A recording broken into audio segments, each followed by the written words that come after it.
நான் சரண்யா. நான் ஆரி class join பண்ணி 6 மந்த் ஆகுது. இந்த ப்ராஜெக்ட் பண்ணி எனக்கு 2 மந்த் ஆச்சு இந்த ப்ராஜெக்ட் பண்ணுறதுக்கு. எனக்கு ஒன்று இது ஃபுல்லாமே என்னென்னா அவங்க எக்ஸ்பிளைன் பண்ணாங்க. இது பண்ணால் நல்லாயிருக்கும் அப்படின்னு சொல்லிட்டு எக்ஸ்பிளைன் பண்ணாங்க. பவானி ஆரி கிரியேட்டிவ்ஸில் வந்து நல்லா வந்து சொல்லி கொடுக்குறாங்க. இப்போ நான் வந்து ஹவுஸ் ஒய்ஃப் தான். நான் வீட்டில் சும்மா தான் இருந்தேன். சரி ஆரி கற்றுக்கிட்டா கொஞ்சம் நல்லாயிருக்கும், எனக்கு டெய்லரிங் தெரியும், ஆரி கற்றுக்கிட்டா எனக்கு நல்லாயிருக்கும் அப்படின்னு தோணுச்சு. அதனால் வந்து சரி சர்ச் பண்ணேன். நல்ல ப்ரொஃபஷ்னலாக நம்ம அவங்கக்கிட்ட சேரணும் அப்படின்னு சொல்லிட்டு சர்ச் பண்ணும்போது என் வீட்டு பக்கத்துலேயே இருந்துச்சு பவானி ஆரி கிரியேட்டிவ்ஸ். அதனால் இங்கே ஜாயின் பண்ணேன். கற்றுக்கிட்டு இப்போ நல்லாவும் போட்டிருக்கேன்.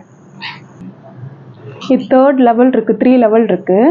3 லெவல் முடிக்கிறதுக்கு வந்து சீக்கிரமாக முடிச்சிட்டேன். ஆனால் வந்து ப்ராஜெக்ட் பண்ணுறதுக்கு கொஞ்சம் லேட் ஆச்சு. 3 மந்த் ஆகிடுச்சு. இது வந்து நான் வந்து இங்கே ட்ரேசிங் பண்ணுறது மட்டும் நான் ட்ரேசிங் பண்ணேன். மற்றபடி வந்து எல்லாமே நான் வீட்டில் வந்து எல்லாமே